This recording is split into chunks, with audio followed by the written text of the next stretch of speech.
So if you've been to London, you will have most probably been to the Royal Academy of Arts. And to get to the Royal Academy, you have to go through this archway and then walk through the courtyard and get to the doors that will take you to the galleries. But if you go and you stand right under this archway and you look to your right, you will see this inconspicuous and almost hidden little door. And if you ring the bell of the door, they will let you in, and you will enter what is called the Linnean Society of London, which is an organization dedicated to the study of the natural world. So if you take the staircase to the first floor, you will enter this library, which is one of my favorite places in London, and next time you're there, you should definitely go and visit it, which is full of books with the most beautiful illustrations of animals and plants, especially from a time when drawing something was the only way to represent the world. And I've spent an unhealthy amount of time in this library, just going over illustrations and designs and just doodling and daydreaming and planning projects. And one day there was a gentleman there, an English older gentleman, and we started talking. And, okay, that wasn't him. That's that's Sir Ian McKellen. But for the sake of this presentation, let's all agree that it was Sir Ian McKellen. So, so Sir Ian was very interested in the work I do, and so I was talking with this gentleman, and he was like, "Oh, you know, very interesting, very interesting." And then he said, "So you're like that crazy little bowerbird. You're weird and unreasonable." And I said, "Excuse me? Yeah, how dare you?" And then he ran away. No, he didn't run away. But that was my introduction to the incredible bowerbird. And the bowerbird is a very weird animal, possibly the weirdest that I know, because it spends a quarter of its entire life doing something that feels completely unreasonable. And bowerbirds have been doing this for the past 15 million years. It creates a structure which is not a nest and doesn't seem like it has any practical use whatsoever. So the structures sometimes look like this, and the way he makes it is that he goes around the forest and grabs sticks and then puts them vertically, creating what looks like a corridor or a tunnel sometimes, and then goes around and takes plants which he chews and mixes them with his saliva, and then uses this pigment, this paint, to paint the interior walls of this structure. Then goes out again and takes small trinkets and small objects and lays them out in front of this tunnel in a gradient that's specific enough that it creates a forced perspective optical illusion. It's so peculiar and so magnificent that when naturalists found this in New Guinea for the first time, they thought it was made by humans. He's been doing it for 50 million years, and it doesn't seem like it has any practical use apart from one thing. He's doing it to get laid. It's true. What he's actually saying is, if I can go through all this, spend a quarter of my life building this thing, manage to do it so spectacularly and beautifully and design it so amazingly, and survive, then you should listen to me when I'm telling you we should sleep together. That's all he's saying. Of course, bowerbirds are not the only ones to do it in the natural world, but this is like an extreme version. Recently, around 30 years ago, divers in Japan found these patterns and they couldn't understand how these are made. For decades, they couldn't figure it out. And then they found out the culprit, which was this tiny little fish. It's a pufferfish, and it scours across the bottom of the ocean floor and creates these ridges. And then on the ridges, he puts coral and seashell to decorate it. And again, he's doing it to invite the pregnant pufferfish to lay their eggs in this design, let's call it.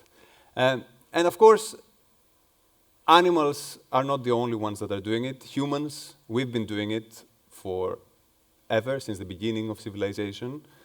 A good example, of course, is the pyramids. You know, each pyramid is a grave, right? And it's a grave for one person. And they could have been a hole in the ground, but no, we decided we should build these enormous mountains and have tens of thousands of people make them. Homer, another fantastic example. You know, he could have summarized the War of Troy, but no. He decided to write a 15,000-line poem and learn it by heart. He never wrote it down, actually. He just learned it by heart, and then he recited it, and then other people, you know, learned it by heart and recited it for generations until years later someone actually wrote it down. Of course, European cathedrals, taking over hundreds of years to build. Faber's eggs, the Sistine Chapel, even going to the moon.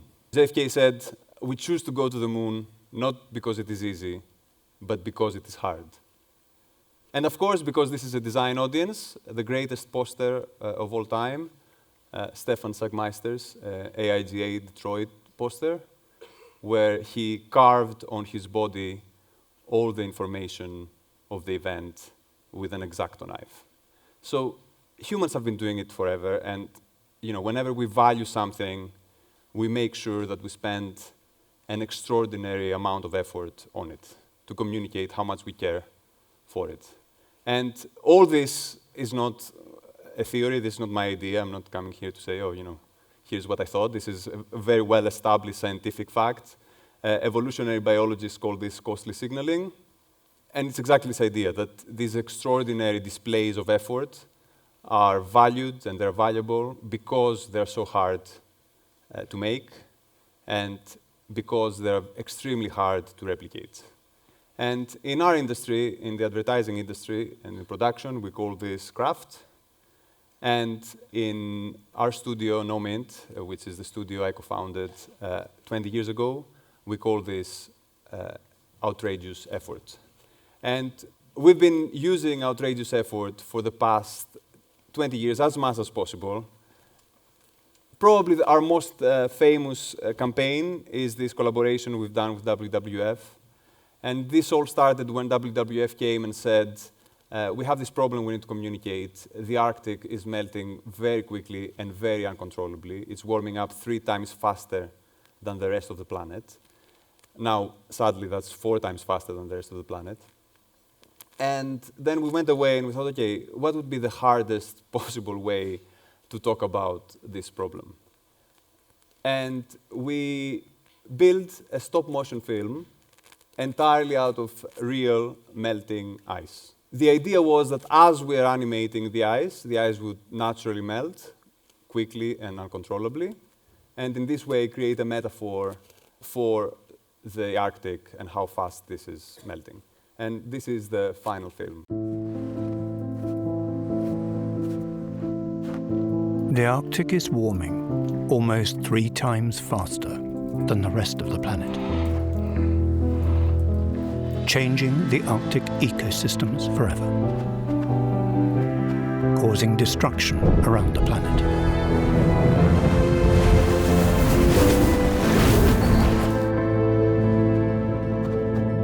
Once Arctic ice melts, we can't get it back. We can't negotiate the melting point of ice. World leaders must take immediate action to keep 1.5 alive.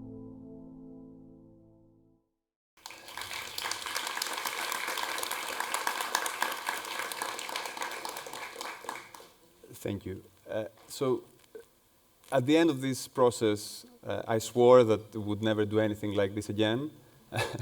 But it went very well for WWF. And next year, we were back creating this film, which again combines stop motion with real fire. And the idea was to communicate the increased wildfires in the world and how our planet is becoming increasingly flammable. And then, again, at the end of this project, we're like, no more. But we're back the year after, trying to animate smoke to talk about the harmful effects of burning fossil fuels. And, you know, smoke is a really uncontrollable element, of course, right? I mean, I'm saying element, it's more like an idea. Smoke is an idea, you know. It's not very easy to animate it. So it was a really excruciating process. But again, at the end of it, we went back and we started working on the next project, which was this film. The whole point of this film was to talk about the invisible threat of the oceans warming up, which was an interesting project because how do you talk about this, right? What do you show?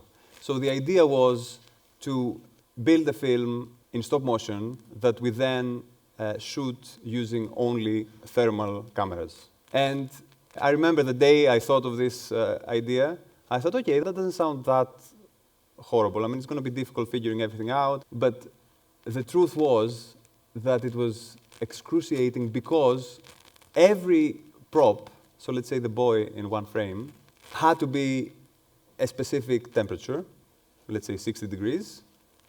The fish had to be a specific temperature, but a different temperature than the boy, so that you can actually differentiate them in the frame. And then the corals behind had to have a different temperature. So everything had to have different temperatures, but each different temperature had to be consistent across every shot of the film to get the illusion of stop motion. And here's the final film.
Thank you. So we've taken this approach to other projects as well. Most recently, we created this film for the BBC, which is actually the trailer and the opening titles for the Winter Olympic Games.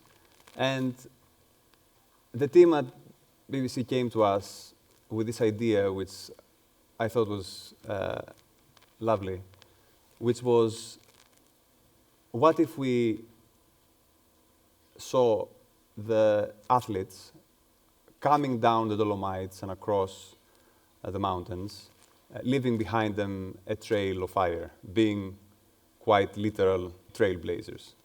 And in this way, talk about their passion and this extraordinary amount of effort they put into preparing for the Winter Olympic Games. I immediately loved this idea, and it felt that the right thing to do was for us to also put an equal amount of effort and passion into the production and the design and the direction and everything, and to create this film.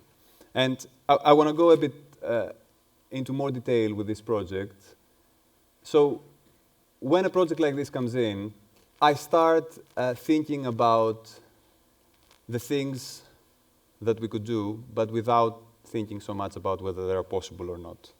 So these are some sketches from the first couple of weeks, and you'll see many of them in the film later, actually. But the idea during this stage is to ask, what's the hardest, most insane, most unreasonable thing I can possibly do with this? So, can we have explosions, big-scale explosions? Can we have people catching fire? Can we have actually full-scale humans and put them on fire and then have them sort of skate across a lake? Can we have sparks coming out of the skates? What about a storm of fire where you have sparks just going across the athletes?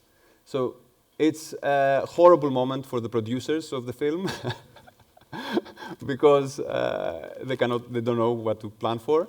But I think it's very important, to spend the first 2-3 weeks of this whole process just trying to shoot for the moon, go as wild as possible. But then with this project, we collaborated with these amazing pyrotechnicians in a studio just right outside of London, near Pinewood Studios. And we tested every sort of element and material and liquid that you can imagine. And every kind of technique, sparks, explosions. This was one of our favorite materials, which was this steel wool, which burns quickly and leaves behind a very beautiful pattern, but it doesn't have any flame. And that was a very useful thing. And for me, the most interesting part of this process, and it's the same with all the other projects that I've shown you today, is that fire is a very hard material to work with, and you really don't know what to expect. And it's extremely hard to control, especially for a project like this, which was a stop-motion project. But for me, the best parts of the film were the parts where fire did something completely unexpected. And if we designed this in CGI or in any other way, we would have never gotten the same result. Because inevitably we would start refining and second-guessing ourselves and asking, oh yeah, how does fire actually look like? And nobody knows. Like, fire is wild, it's crazy. So after around a month, and maybe a bit over a month of day and night, just testing, we went in the studio for 3 weeks on 3 stages. We filmed the project. And this is the behind the scenes of the shooting process. If we can have the sound, please. This is such an extraordinary production, something that no one has done before. This whole campaign is about Olympic athletes breaking new ground, being literal trailblazers. We wanted to try new techniques, things that have never been tried before, and make a film that really is a milestone in the stop-motion industry. The Olympic flame is an iconic symbol of the Games, and every Winter Olympics, records are broken, personal bests are smashed. So we came up with a campaign line, Trails Will Blaze. What's more visually striking than an athlete coming down an icy slope, leaving behind them a trail of fire? I think that's an epic operatic combination. Primarily, we're using 3D printed puppets, designed and animated in a computer and then printed out as a series of replacements. We're using an element which is uncontrollable, and we are combining it to stop motion, which is a medium that needs a lot of control. It has a wild, chaotic beauty to it that you would never create in CG. We needed to work with skilled pyrotechnicians from the outset. The fire is very close to our figures, and on our set, we had to make sure that our lenses wouldn't get damaged, our cameras wouldn't get overheated. We have used steel wire, mushroom powder, iron filings to create sparks. We move the fire across space to light paint. We use pocket bellows to blow air on the fire to make it brighter. We all came here with loads of question marks, even on the first day of the shoot. We really didn't know what was exactly the result we would get. It's interesting, it's unique. I wish we could do it more. I probably will never do it again.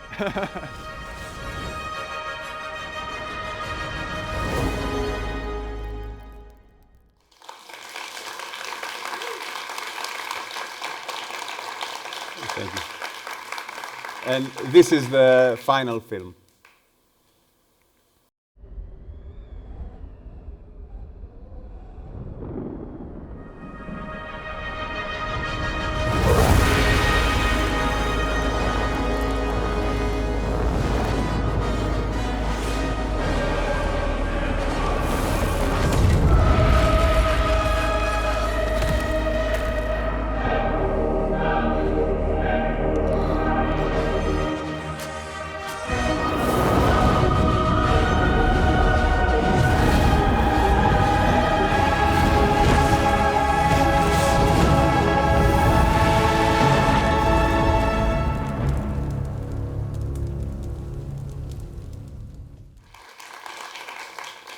Thank you so much. This has been a great success for the BBC, and I'm really proud of all these projects. I have found myself talking a lot about these projects, and I've been thinking a lot about, what's the place of these projects in the world, and I want to talk to you a bit about this. So, when we started Nomad all these years ago, I was, and I'm sure many of you were and are thinking the same way, I was really, really, really focused on creating extremely high quality work, right? I wanted our work to be the highest possible quality it can be. And especially in the past sort of 5 years, I've been feeling that our world has been changing dramatically, right? And I want to give you an example of why I'm saying this. So I want to show you this photograph. So this is a photograph taken by Annie Leibovitz, which is this super famous photographer from the US. And in the past, when you would see an image like this, you would think of, you would know, right? Two things. You would know if you like it or not. That would be the first thing, right? You would be like, oh, I like the composition, I like the idea, I like what I'm seeing, this is all very nice, or not, or I don't like it.